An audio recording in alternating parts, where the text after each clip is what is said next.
तो अमेरिका के राष्ट्रपति डोनाल्ड ट्रंप के संबोधन पर दुनिया की नजरें टिकी थी और अमेरिका के राष्ट्रपति ने ईरान के साथ सीज फायर की उम्मीदों पर पानी फेर दिया। आज डोनाल्ड ट्रंप ने जब राष्ट्र के नाम संबोधन दिया तो उसमें ईरान में बड़ी जीत का दावा किया, लेकिन इस जीत के साथ ही उन्होंने एक और चेतावनी भी दे दी कि अगर ईरान से समझौता नहीं हुआ तो अगले 2 से 3 हफ्तों में बड़े हमले की तैयारी है। ट्रंप ने कहा कि अमेरिका ईरान को परमाणु ताकत नहीं बनने देगा। ईरान के सभी बड़े लीडर्स मारे जा चुके हैं और अमेरिका की सुरक्षा के लिए बड़ा ऑपरेशन भी जारी है।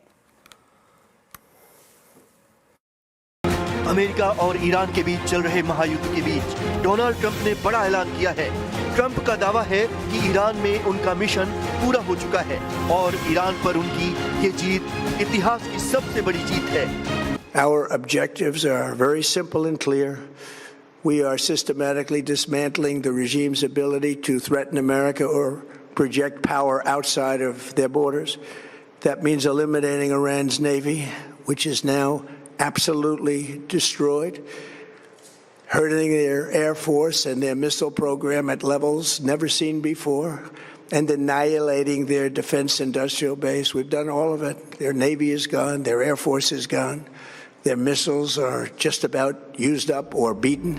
ट्रंप ने ईरान पर अगले 2-3 हफ्तों में फिर बड़े हमले का ऐलान करते हुए कहा कि उन्होंने ईरान के परमाणु ठिकाने तबाह कर दिए। ईरान की सेना और नेवी पूरी तरह खत्म हो चुकी है। देश के बड़े नेता मारे जा चुके हैं और अब ईरान कभी परमाणु हथियार बनाने के बारे में सोच भी नहीं पाएगा। Yet if during this period of time no deal is made, we have our eyes on key targets. If there is no deal, we are going to hit each and every one of their electric generating plants very hard and probably simultaneously. We have not hit their oil, even though that's the easiest target of all, because it would not give them even a small chance of survival or rebuilding. But we could hit it, and it would be gone, and there's not a thing they could do about it. Trump ने Iran के शासन पर गंभीर आरोप लगाते हुए कहा कि इस हत्यारे शासन ने 45,000 लोगों की जान ली। उन्होंने ये भी माना कि ईरान पर अमेरिका ने गलती की थी, जिसे अब उन्होंने ठीक किया है। ट्रंप ने ईरान को खुली चेतावनी दी कि अगर समझौता नहीं हुआ तो अगले 2 से 3 हफ्तों में ईरान के ऊर्जा केंद्रों पर भीषण हमला किया जाएगा। ट्रंप ने हॉर्मुज स्ट्रेट को लेकर भी बड़ा बयान दिया। उन्होंने कहा कि जो देश तेल गैस चाहते हैं वो हॉर्मुज स्ट्रेट जाएं। जब तक युद्ध खत्म नहीं होगा तब तक इस अहम समुद्री रास्ते पर खतरा बना रहेगा।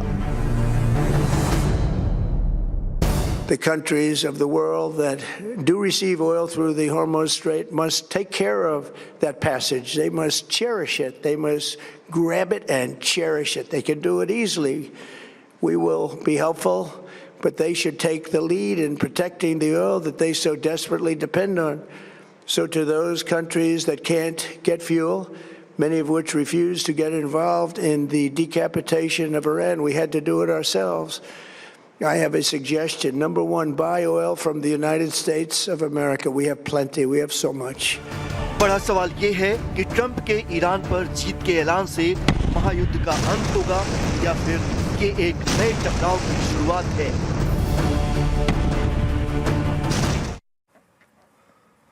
वहीं डोनाल्ड ट्रंप ने ईरान को एक तरफ जहां चेतावनी दी, ईरान ने भी उसका पलटवार किया है। ईरान के विदेश मंत्रालय के प्रवक्ता इस्माइल बगाई ने ट्रंप के भाषण के जवाब में एक बयान जारी किया, जिसमें उन्होंने कहा कि हम युद्ध, बातचीत, संघर्ष, विराम और फिर उसी पैटर्न को दोहराने के दुष्चक्र को बर्दाश्त नहीं करेंगे। बगाई ने संघर्ष को न सिर्फ ईरान के लिए बल्कि पूरे क्षेत्र के लिए विनाशकारी बताया है। वहीं ईरान के राष्ट्रपति मसूद पेजेशिकियान ने अमेरिकियों के लिए खुला पत्र भी लिखा। इसमें उन्होंने अमेरिकी लोगों से युद्ध के प्रोपेगेंडा की धुंध से बाहर देखने और मनगढ़ंत खतरे को नकारने की अपील की है। उन्होंने ये भी सवाल उठाया कि क्या अमेरिका सचमुच अमेरिका फर्स्ट को आगे रख रहा है या फिर केवल इजराइल के लिए एक प्रॉक्सी के तौर पर काम कर रहा है, जो आखिरी अमेरिकी सैनिक के बलिदान तक लड़ने के लिए तैयार है। पेजेशिकियान ने यह भी कहा कि ईरान ने कभी भी युद्ध की शुरुआत नहीं की। तो मिसाइलों की गूंज, सायरन की आवाज और जमीन के नीचे सिमटी जिंदगियां। इजराइल में हालात ऐसे हैं कि लोगों को बार बार बम शेल्टर में शरण लेनी पड़ रही है। पिछले 24 घंटों में ईरान की ओर से लगातार मिसाइल हमले किए जा रहे हैं, जिसके चलते शहरों में डर और सतर्कता दोनों अपने चरम पर है। आज सुबह ट्रंप के संबोधन से पहले ईरान ने इजराइल पर एक साथ 10 मिसाइलें दागी। सीधे वॉर जोन से उस वक्त हालात बता रहे हैं संवाददाता रिफत अब्दुल्ला। ईरान की तरफ से इसराइल पर ताबड़तोड़ हमले किए गए। अभी थोड़ी देर पहले 25 मिनट के अंदर अंदर 10 मिसाइल अटैक किए ईरान ने इसराइल पर, खासतौर से टेल अवीव और सेंट्रल इसराइल पर ये हमले किए गए। ये पहली बार है कि इतनी तेजी के साथ ये हमले किए गए। जब से जंग शुरू हुई तब से पहली बार इस तरीके से 25 मिनट के अंदर अंदर 10 हमले किए ईरान ने। उसका मतलब है कि जिस तरीके से डोनाल्ड ट्रंप को स्टेटमेंट जारी करना है सुबह, उससे पहले ही ये अटैक्स किए गए। दिन भर ये अटैक्स का सिलसिला जारी रहा। सुबह भी बार बार अटैक्स किए गए, खासतौर से टेल अवीव को निशाना बनाने की कोशिश की गई और यहाँ पर कई जगहों पे ये बम फटे, कई जगहों पे नुकसान हुआ।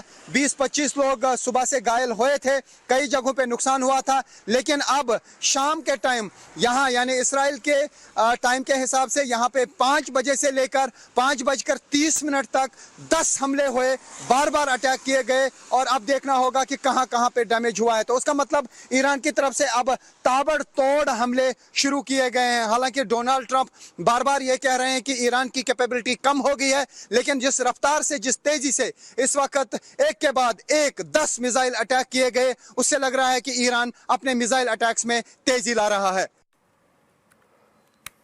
चलिए बढ़ते आगे और बात करते हैं रुपए की। रुपए पर आरबीआई के सख्त कदमों का असर दिखने लगा है। रुपए में आज डॉलर के मुकाबले करीब 13 साल की सबसे बड़ी इंट्राडे तेजी देखने को मिली है। आज डॉलर के मुकाबले रुपया करीब 2% सुधरा। तो रुपए में मजबूती की वजह बता रही हैं मेरी सहयोगी मनीषा गुप्ता। रुपए में आज जोरदार तेजी हमने यहाँ पर आते हुए देखी है और इवन एज डॉलर इंडेक्स यहाँ पर 100 के ऊपर स्थित है, उसके बावजूद भी यहाँ पर बढ़त हमने रुपए में बनती हुई न देखी। अगर इस हफ्ते की यहाँ पर बात की जाए तो हमने ऑल टाइम लो रुपए को छूते हुए देखा 95.22 लेवल के स्तर पर। आज रुपए में हमने 92.82 तक यहाँ पर सुधार होते हुए देखा। बंद होते होते तक रुपया 93.10 के आसपास यहाँ पर बनता हुआ नजर आया। वेल, सारा का सारा श्रेय जो रुपया सुधरा है उसके लिए आरबीआई को जाता है। इनिशियली ऑफ कोर्स आरबीआई ने यहाँ पर डायरेक्ट लिक्विडिटी इन्फ्यूजन करने की कोशिश करी, लेकिन उसके बावजूद भी रुपए में बहुत संभाल नहीं आया और आरबीआई की तरफ से हमने काफ़ी सारा फॉरेक्स रिजर्व खर्च होते हुए देखा। लेकिन आरबीआई ने जिस तरह के मेजर्स यहाँ पर फ्राइडे और कल बनाए हैं, उसका पूरा सीधा असर यहाँ पर रुपए में बनता हुआ नजर आया है। सबसे पहले तो आरबीआई ने बैंक्स को ये कहा कि वो $100 मिलियन के ऊपर अपनी कोई भी करेंसी पोजीशंस ऑनशोर मार्केट्स में यहाँ पर नहीं बना सकते हैं। उसके बाद उन्होंने बैंक्स की एक्टिविटी रिस्ट्रिक्ट कर दी है यहाँ पर जब वो ऑफशोर एनडीएफ मार्केट की बात आती है। बैंक्स अब यहाँ पर अलाउड नहीं हैं एनडीएफ डेरिवेटिव्स ऑफर करने के लिए रेजिडेंट्स या नॉन रेजिडेंट इंडियंस दोनों को ही। तो क्लियरली काफ़ी हद तक जो स्पेकुलेशन है वो यहाँ से मार्केट से बाहर हो जाती है। इसके अलावा बैंक्स अब यहाँ पर हेजिंग के लिए डिलीवरेबल फॉरेक्स कॉन्ट्रैक्ट्स ऑफर कर सकते हैं, लेकिन बैंक्स यहाँ पर forex derivatives contracts related parties को ऑफर नहीं कर सकते।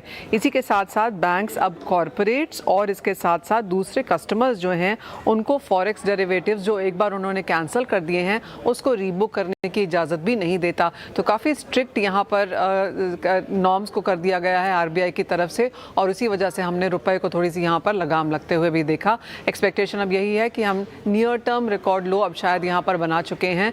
एक रेंज में अब रुपया यहाँ पर कारोबार करेगा और थोड़ी सी अप्रिसिएशन यहाँ पर और जाके आगे एक्सपेक्टेड भी है, गिवन द फैक्ट कि एशियन करेंसीज में भी हल्का सा सपोर्ट हमने यहाँ पर अब आता हुआ देखा है।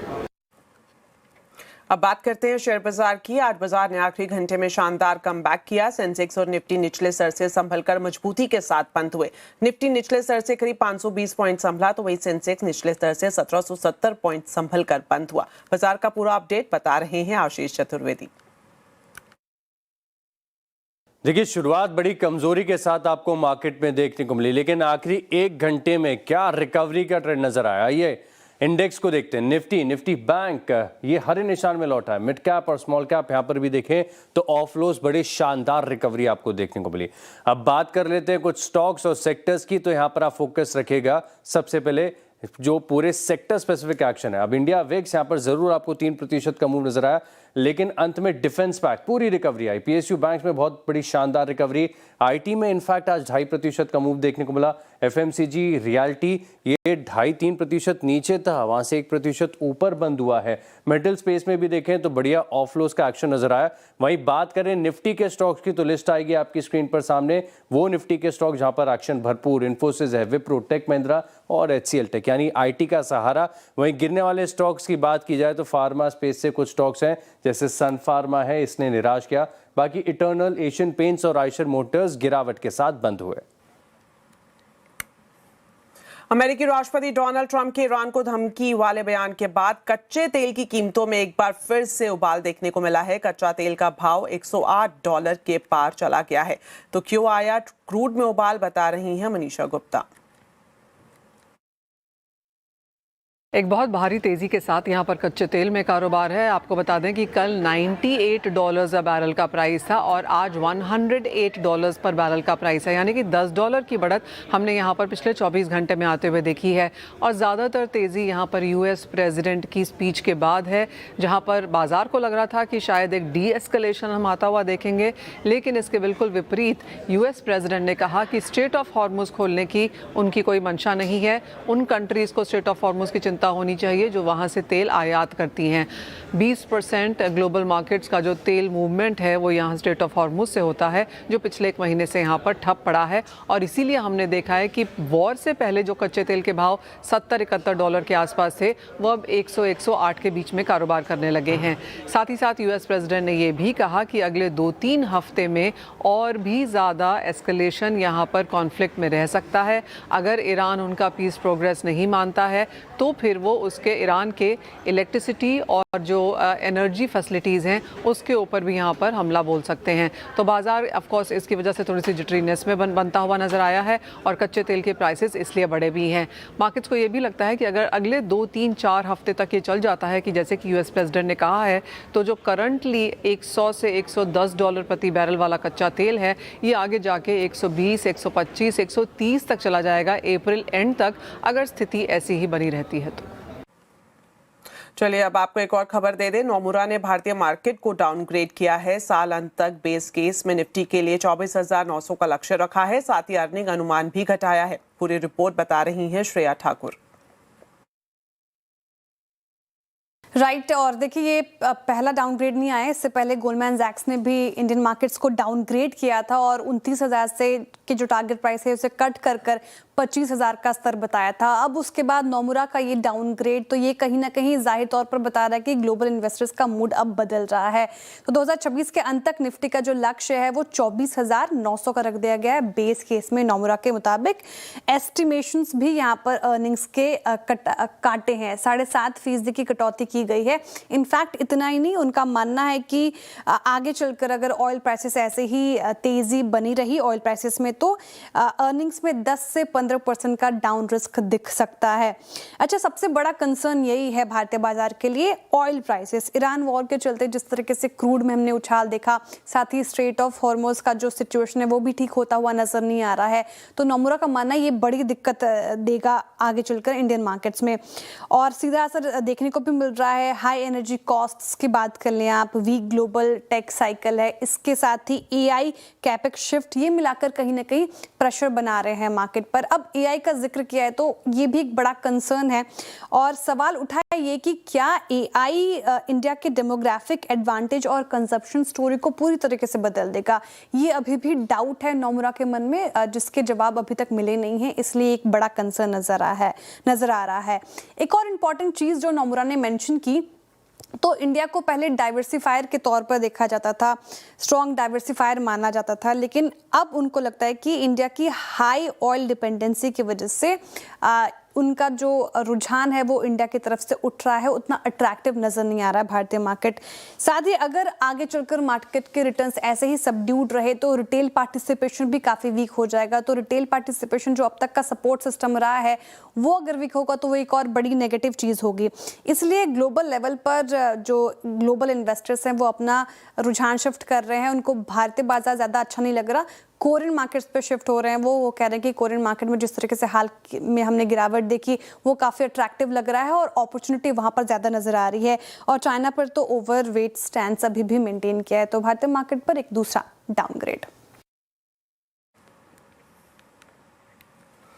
युद्ध और तेल संकट का असर ये देखने को मिल रहा है कि सिर्फ एक महीने में यूरोप के रूट्स पर हवाई किराए लगभग दोगुने हो गए हैं। जेट फ्यूल की कीमत में बढ़ोतरी और फ्यूल सरचार्ज की वजह से अब यूरोप अमेरिका के औसत वन वे हवाई टिकट 1.5 से 3 लाख रुपए से शुरू हो रहे हैं।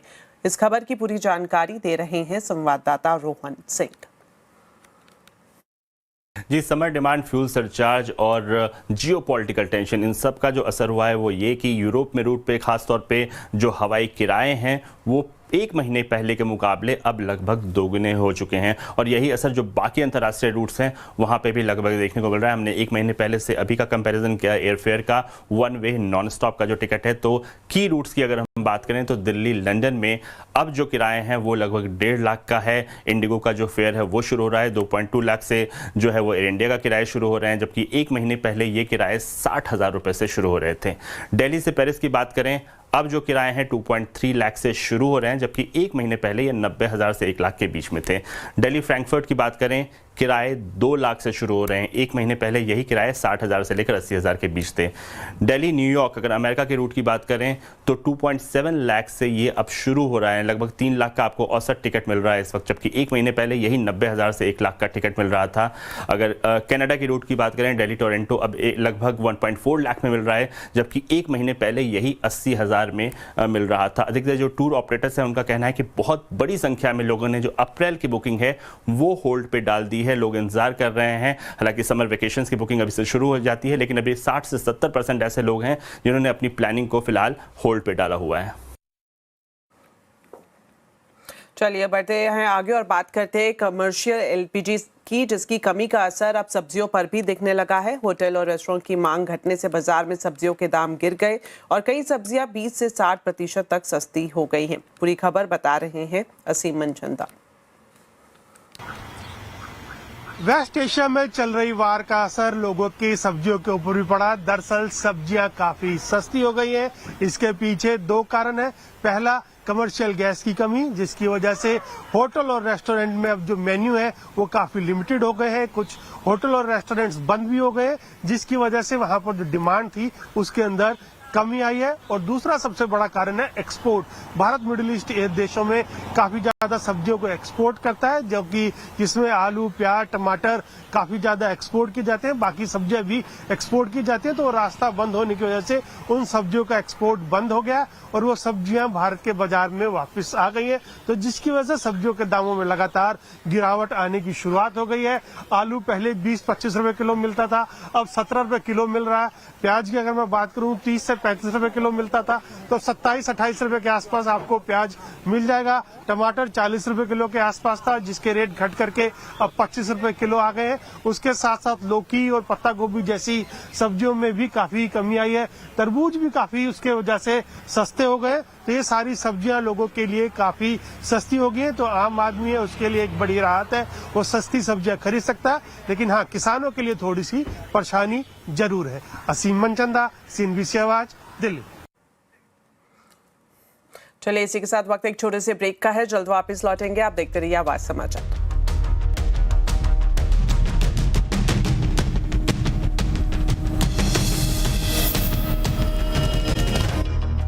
तेजस एयरक्राफ्ट अगले हफ्ते से एक बार फिर से उड़ान भरने के लिए तैयार हो जाएगा। CNBC आवाज से एक्सक्लूसिव बातचीत में हिंदुस्तान एरोनॉटिक्स लिमिटेड के CMD ने बताया कि साल के आखिर तक GE एरोस्पेस से करीब 20 और इंजन मिल जाएंगे। अभी थोड़ा सा अगर बता सकें कि ऑर्डर बुक पोजीशन क्या है, कितना ग्रोथ आप देख रहे हैं और बैकलॉग कितना चल रहा है? देखिए, अब अगर देखेंगे तो 2.5 लाख करोड़ का हमारा ऑर्डर बुक है, तो that is a backlog of about 6 to 7 years। 7 years तक का हमारा बैकलॉग है, जो एरोस्पेस इंडस्ट्री में नॉर्मल है। और हमारा ROH का एवरी ईयर जो एक्रीशन है वो तो कंटिन्यूस है, जैसे एयरक्राफ्ट प्रोडक्शन में जाएंगे। और एक बहुत इम्पॉर्टेंट माइलस्टोन ये साल जो हुआ कि हमारा रफली प्रोडक्शन 40% है और ROH 60% है, जो कि कम था पहले। तो ये बहुत अच्छा माइलस्टोन है कि फ्यूचर में बढ़ते बढ़ते आइडियल मिक्स वुड बी कि 50% production 50% ROH। So we are moving towards that कि हमारा प्रोडक्शन जो है पिकअप हो रहा है ये बार। Helicopters, engines. हेलीकॉप्टर में आऊंगा आगे चलकर, लेकिन एक दो चीजें जो हुई, तेजस के कुछ एक्सीडेंट के बाद उसको ग्राउंड कर दिया गया, अब अटकलें चल रही, कब उसको फिर से वापस फ्लाई के लिए तैयार किया जाएगा, उसका कुछ अपडेट दे सकेंगे? हाँ, वो टेक्निकल कमेटी ने उसको स्टडी किया है, अब उसका क्लियरेंस भी होगा। तो हमारी उम्मीद है कि अगले हफ्ते में वो टेस्ट चेक्स के बाद ये ग्राउंडिंग हटा दी जाएगी और एयरक्राफ्ट उड़ने लगेंगे। अगले हफ्ते क्या दिक्कतें क्या थी? कुछ मैन्युफैक्चरिंग डिफेक्ट था या फिर? नहीं, कुछ सॉफ्टवेयर रिलेटेड था।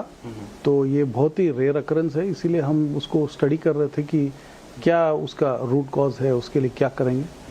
तो ये अब इनके साथ सेमिलैक, एयरफोर्स, HAL सब ने मिलके इस पे डिस्कशन किया है और वे फॉरवर्ड जो है अब LMC में लोकल टेक्निकल कमेटी ने अप्रूव कर दिया। लोकल LMC जो बोलते हैं, लोकल मॉडिफिकेशन कमेटी ने क्लियर किया।